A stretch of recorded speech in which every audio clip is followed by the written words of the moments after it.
Welcome to Artificiality. This podcast is brought to you by the Artificiality Institute, a nonprofit research organization shaping the human experience in a world of synthetic intelligence. We explore how humans and AI co-evolve through research, design, education, and dialogue, so our future with AI is more meaningful, not just more efficient. You can learn more about the Institute at artificialityinstitute.org. Please consider subscribing to our newsletter to get all of our content delivered to your inbox, and please consider donating to support our work. Our impact depends on the generous support of people like you. Welcome back to Artificiality. In this episode, we have a conversation with John Pasmore, who is CEO of Latimer, and also an advisor to the Artificiality Institute. And we are grateful to him for his involvement and support of us. Latimer is a fascinating AI company. It is a company that builds an LLM that is technically structured as a RAG that provides a more inclusive data set and more inclusive experience with AI. Originally focused in on better representing Black and Brown culture and history and expanding to incorporate a variety of cultures that are not well represented in data broadly, digitized data in LLMs and all of the training data that have been consumed. And it I will say from personal experience of using Latimer and other LLMs, I definitely experience different conversations, different answers, different questions, different words and terms and things that enrich overall my experience. Yeah, and I think the Latimer has a focus on higher education, and yes, we have a discussion about what we do and don't know, which is mostly don't know, about the best way to use AI in colleges, but it's a very active area for them and very interesting. Yes. John came to the Artificiality Summit last year and spoke, and he will be joining us again this year. We're very excited to have him back in Oregon. He has a fascinating experience. I will say that I did make a quick mention at the end of the episode about bringing him back to his outward bound origins. He, long after we met and had started to get to spend time together and become friends, he said that he had come to Outward Bound early and has been on the board of Outward Bound for quite a long time. So that's what that little comment's about. But we're very excited to have John on the podcast. We're very excited to have him come back and join us again in Oregon. And we hope you enjoy this conversation with John Pasmore. John, thanks so much for joining us. We're excited to talk to you today. Great to see both of you as well. So there is a lot going on with Latimer. And honestly, the AI industry is hard to keep up with, but frankly, so is what's been going on with Latimer, because you've had so many new things. So perhaps give us and the audience a bit of an update of where you are, what you're building, and what you're trying to accomplish in the near future. Yeah, so there is a lot. I'm not an ed tech guy, so to speak. So when we built Latimer as an inclusive large language model, it wasn't specifically focused on education. It's just that we've been somewhat inundated. Last I checked, we had over 400 schools of some sort that had just signed up for Latimer, and a lot of them expect, some sort of feedback as they look at, potentially rolling it out. I would say the big news since the last time that we spoke is that we've partnered with Grammarly. We're a startup, very much in every sense of the word startup, and they are a giant, machine.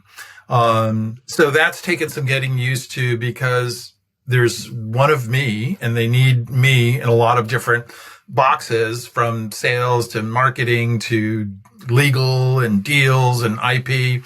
So just trying to keep up with some of their inquiries has been, it's kind of a blessing really to have them as a partner.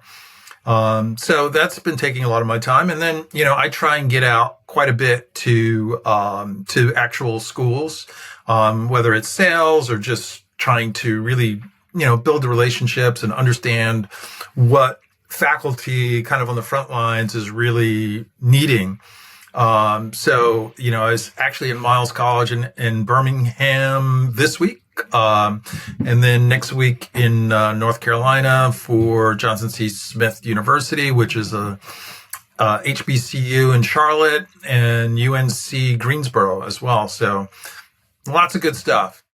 So tell us a little bit about how the schools are using Latimer, and are they using it alongside a different tool, instead of a different tool?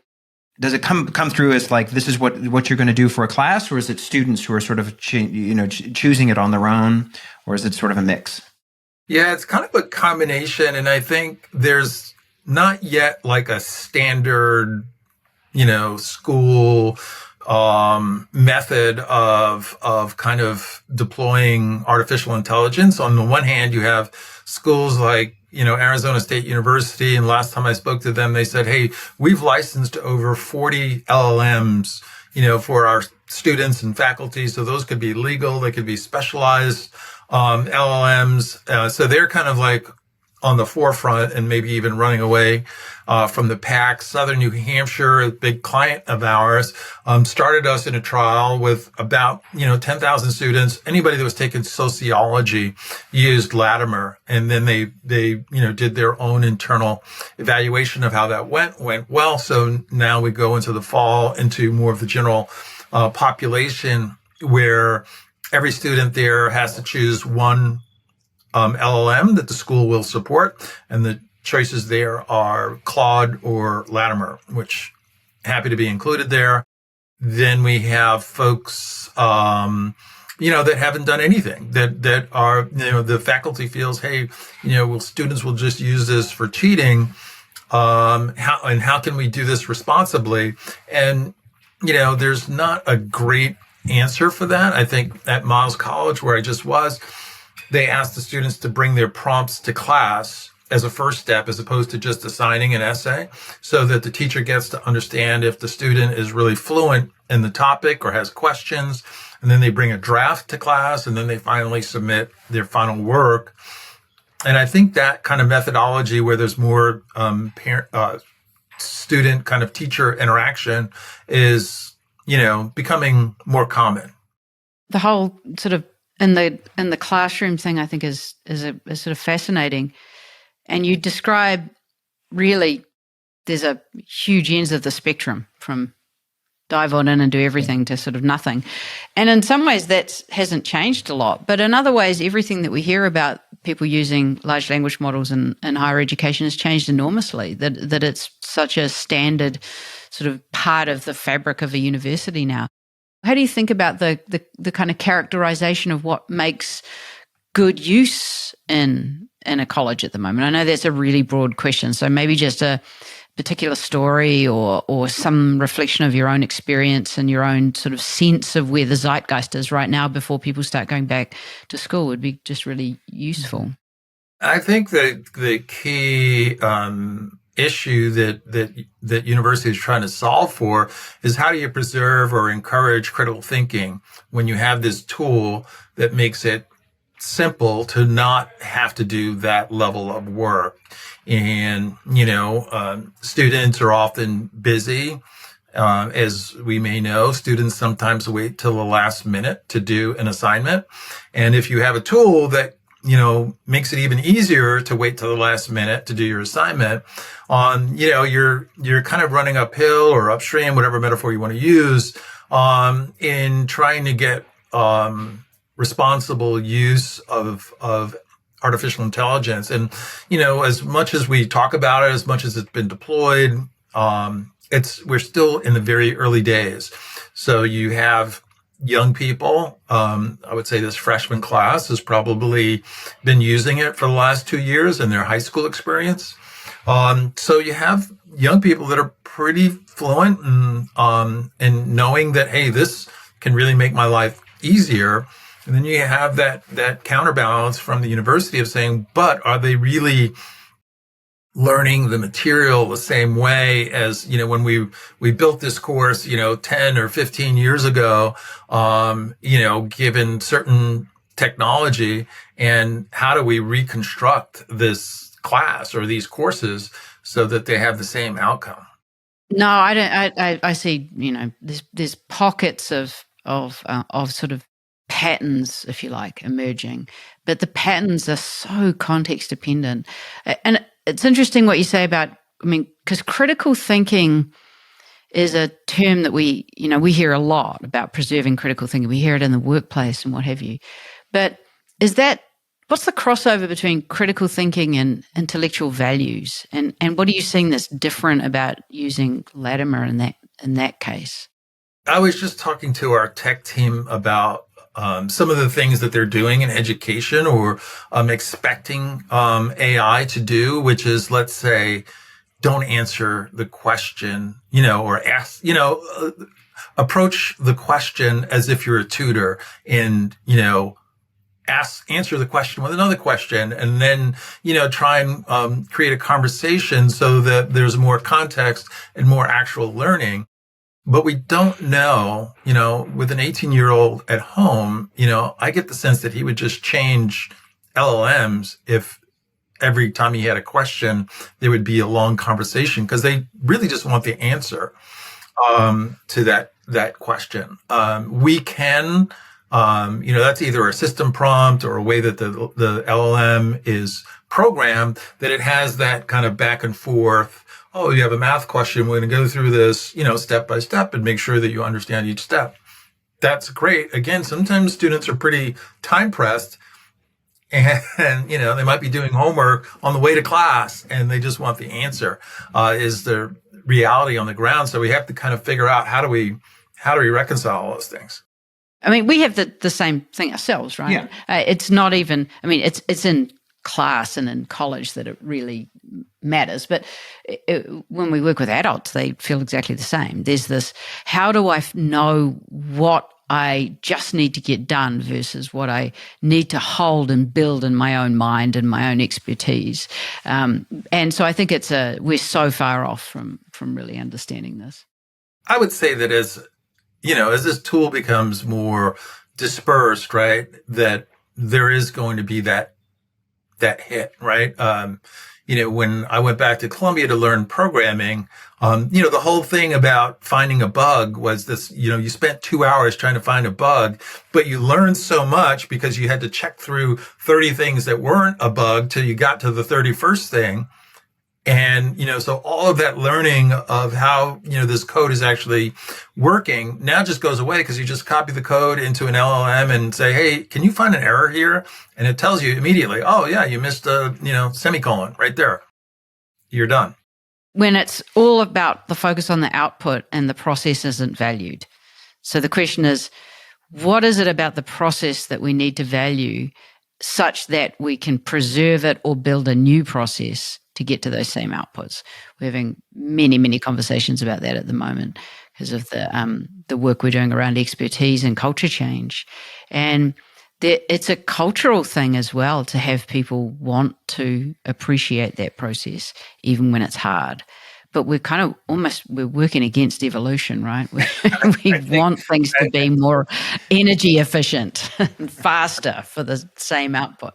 I think we are working against evolution in a way. I look at it, there's a kind of analogy with GPS, right? So now you get in the car and you turn the GPS on and you really don't even know where you're going. You're just listening to the instructions.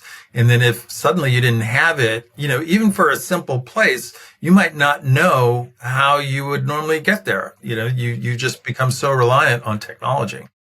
And we have that experience. I'm generally driving and I'm always put maps on, and then sometimes it's not on or I forget to put it on or something, and we start driving. Helen goes, "Where are you going?"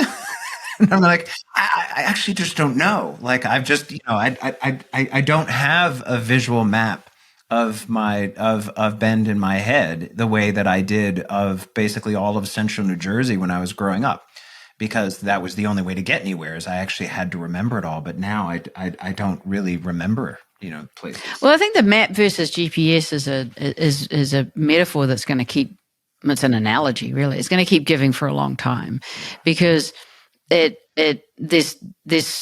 so many ways in which a a map gives you an intuition and leaves a trace in your mind and your brain about the capability that's required. And then there's this personal decision about what it is that you want to preserve. There is absolutely no circumstance under which I would want to lose the ability to navigate. Whereas Dave's pretty happy. He's fine, just winging it. I have maps first. I have Helen second. So it's like 3 strikes if I have to deal with it myself. But it's a personal value, and I think that I'm really curious if you see anything that's different about Latimer versus the other mainstream tools here. Does it provide a different sense of grounding or a different sense of identity? I mean, our work, I think you've read some of our work about taking ideas from an AI, cognitive permeability, or having a sense of identity that's bound up in an AI, which is identity coupling, or the symbolic plasticity, the idea that you're using AI to create different meaning. And we're actually writing an essay at the moment about consciousness and changing our consciousness. Dave's talked a lot about McLuhan and the medium is the message, and strikes me that if we're right about all of this, then we should we could make predictions about people who use Latimer actually have quite fundamentally different experiences and different worldviews and build a different abstract level of understanding. And I wonder if you see early stages of any or you have a hypothesis or a sense yourself. Our overriding goal, I think, when we launched Latimer was to create an LLM that was at least sensitive to some of the bias against maybe cultures that aren't as, that aren't the dominant culture here in the United States, where most of these large language models are being built. So we have, sometimes subtle, sometimes not so subtle Western culture bias. And when we look at, well, how did even Western culture really get built? Where did it all come from? And so when you eliminate those inputs, I think then, you've created this kind of almost, non-existent state or place within AI because it doesn't have all the information. So I think we'll get to a better view of the entire world. Really, we have Howard University that has 15 million unscanned pages in their library, from Frederick Douglass to David Dinkins' papers and Ross Baraka.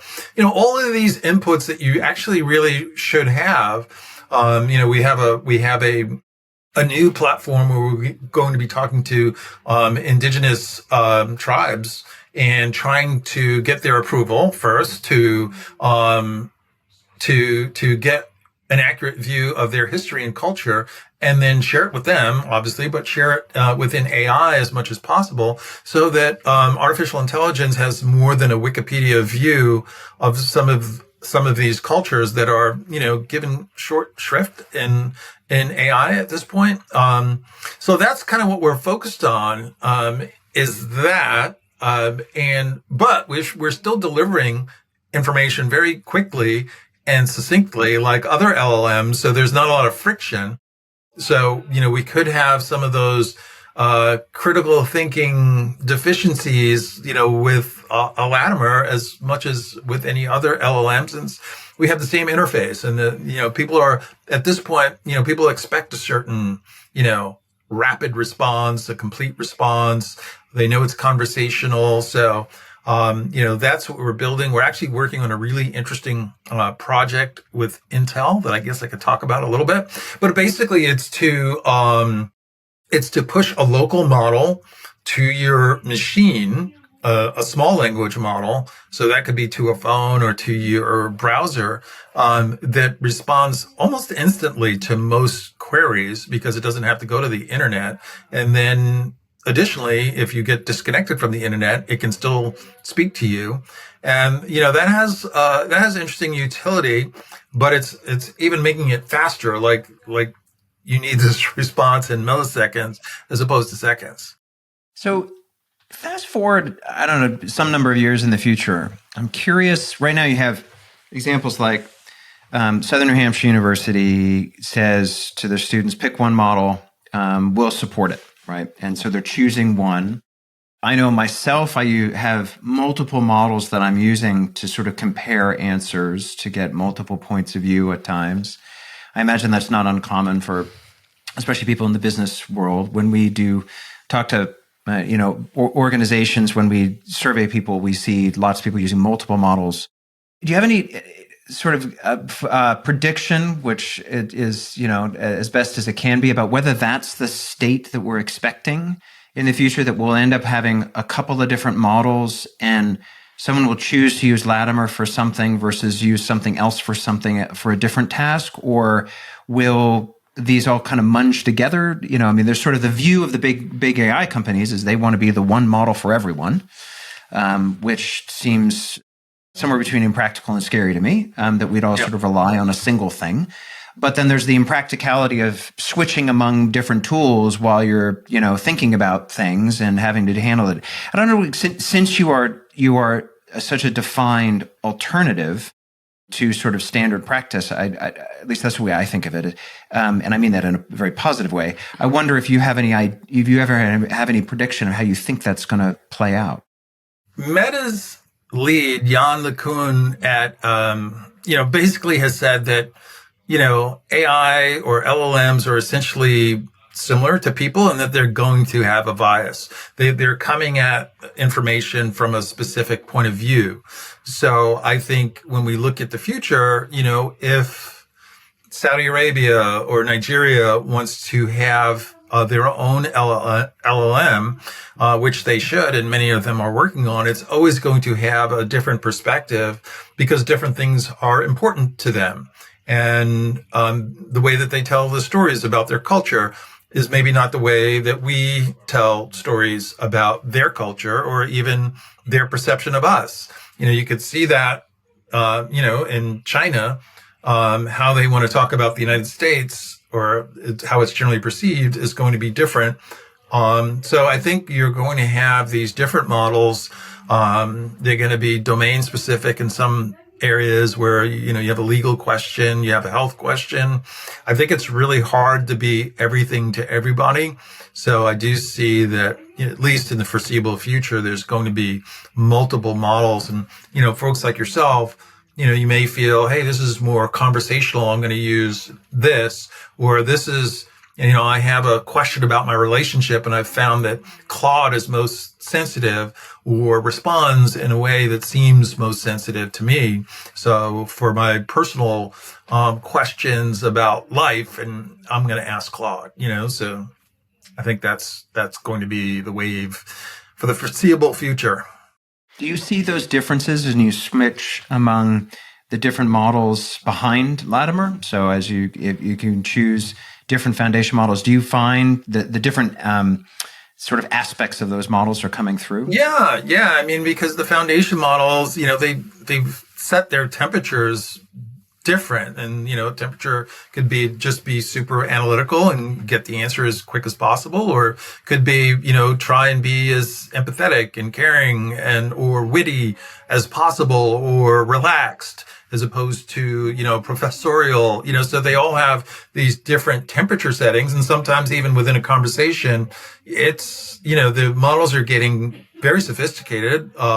They can look at your chat history if they would like to understand the context of who you are better, and may have adopted a certain personality even that's germane to you. Where do you see your sort of design direction heading? Is it different than it's been in the past? I mean, it's like very text oriented, obviously, but how are you seeing some of these design paradigms moving around? I would say in the fourth quarter, we'll begin working with images. The issues around bias and images is still one, I think, that's on the forefront. There are some libraries that we would like to use that we've been negotiating with that maybe haven't been used in like a Midjourney at this point.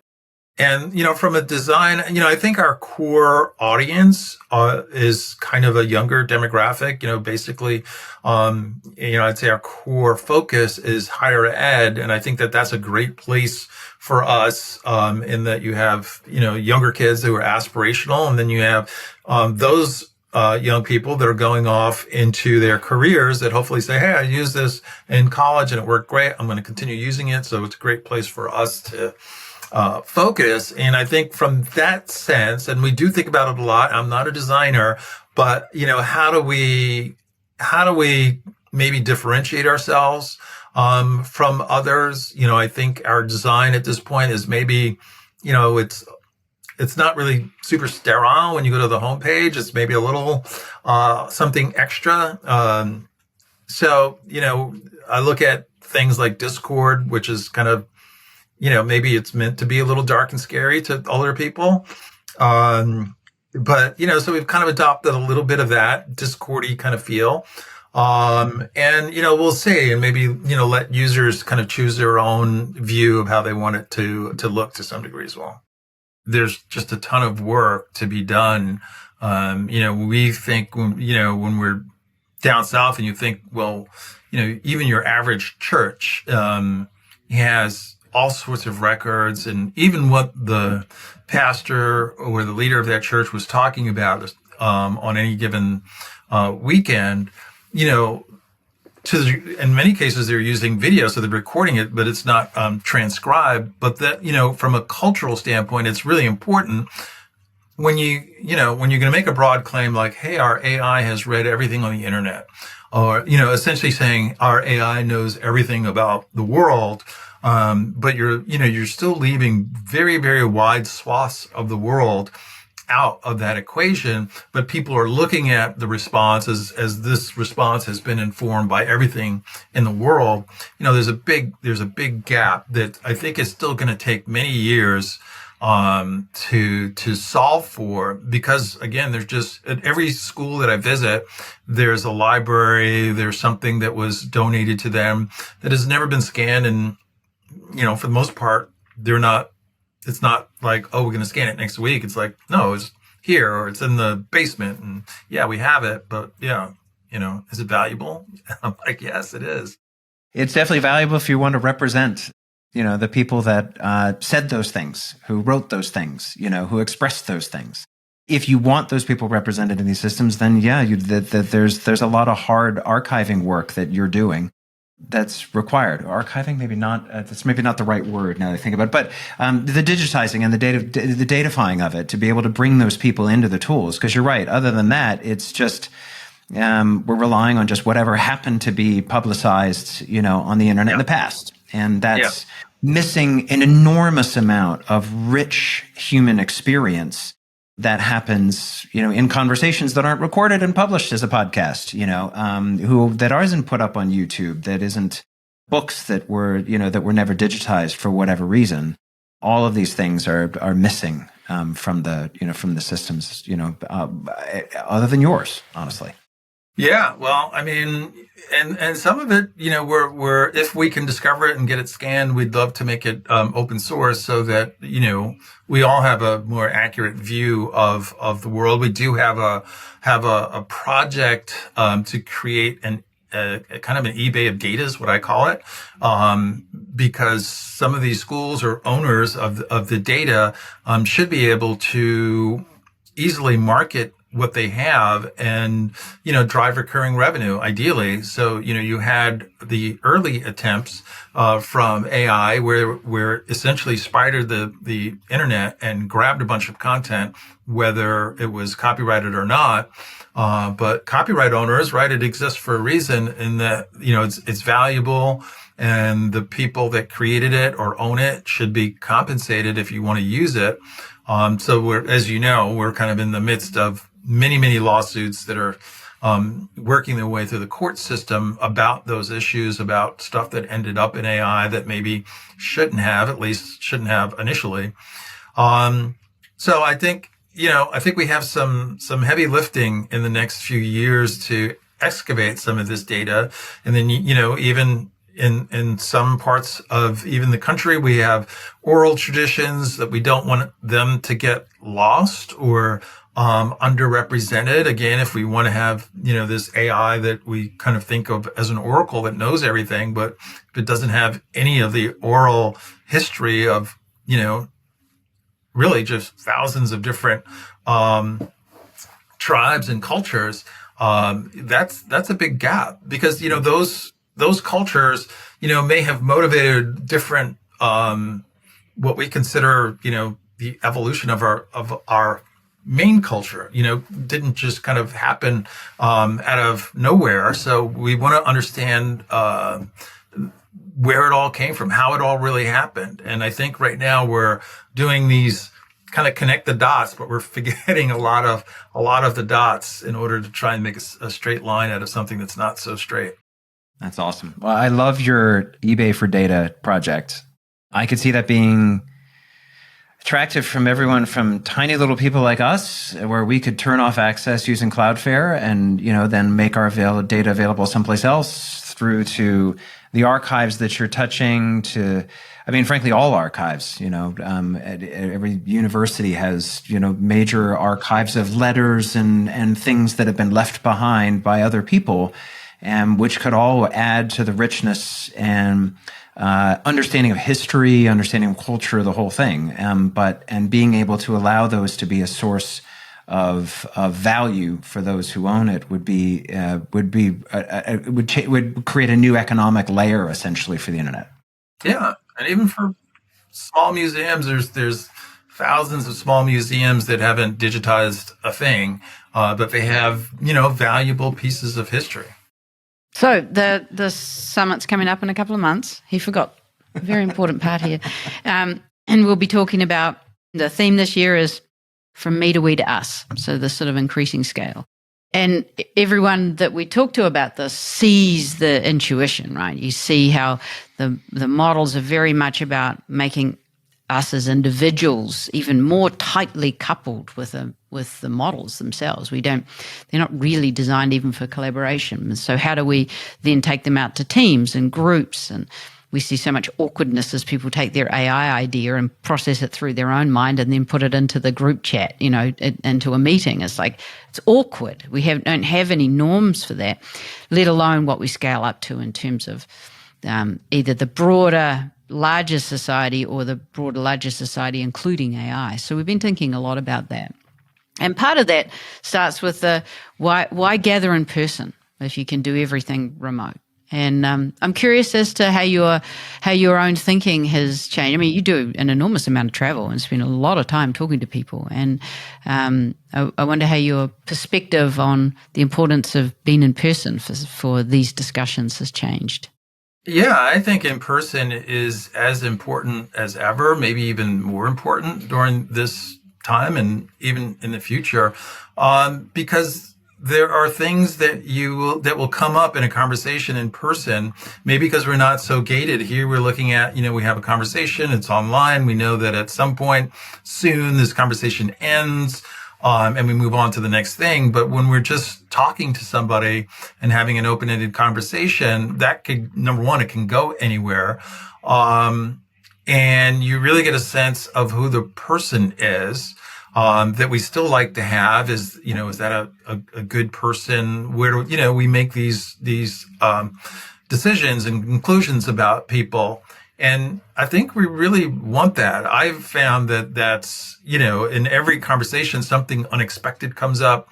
In every visit, you're walking out of the room and somebody says, "Hey, do you have a second?" And then you have this wonderful conversation.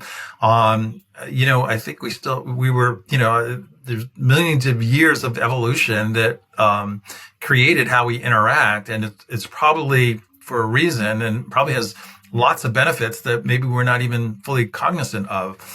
So I wouldn't change that at this moment. Awesome. Well, we're really looking forward to seeing you again in October, and have lots of other people who I think will enjoy talking with you. Yes. Yeah. Bringing you back to your outward bound roots. I know. I'm going to try and tack on a couple extra days there to get out and see the mountains. Excellent. Awesome. All well, right. Thank you so much for taking the time. We appreciate Absolutely. it very much. All right. See you guys.